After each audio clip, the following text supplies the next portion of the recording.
Advisor to the interim government of Bangladesh on Environment, Forest and Climate Affairs, Sayeda Rizwana Hassan, visited the source point of Boral River on May 19. The visit took place near the banks of the Podda River in Charghat Upazila, Rajshahi.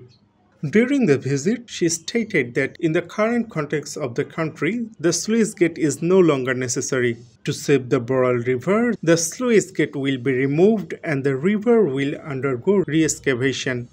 She further mentioned that as long as there time, the excavation of the river source will be completed. For this, a plan has been requested for the Water Development Board so that the next government can further expand the initiative.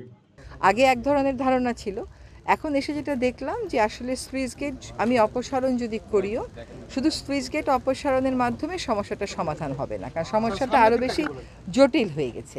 ফলে এখানে এই জায়গাটাকে আমার একটু করে এক্সকাভেট করতে হবে, খনন করতে হবে। আরেকটা হচ্ছে এখানে সবসময় পানিটাকে নিশ্চিত করার জন্য, মানে পুরো বড়ালের ওই 18 কিলোমিটারও যদি আমি ধরি, ওইটাকে নিশ্চিত করার জন্য ওইখানে আসলে আমাকে আলাদা করে একটা কাজ হাতে নিতে হবে। She also emphasized the need for integrated efforts to save the country's rivers. She said a cost-effective action plan will be developed through coordination among the Water Development Board, River Protection Commission, Department of Environment, and other relevant stakeholders. The plan will be designed based on practical and realistic considerations. আমার আগে নদী বাঁচবে, তারপরে আমি অন্যান্য কথাগুলো বলবো। তো এখন আমি যেটা বুঝেছি সেটা হচ্ছে যে পানি উন্নয়ন বোর্ডকে তাদের থেকে আমি একটা সম্পূর্ণ কর্মপরিকল্পনা চাইব, যে এই চারঘাটের স্লুইস গেটটা সরিয়ে কতটুকুন জায়গা আমার খনন করতে হবে, আর নিচের দিকে আটঘরিয়ার ওই দিক থেকে আমার 18 কিলোমিটার যেটুকুন ভরাট হয়ে গেছে, ওইটুকুন খননের সহজ উপায় কী।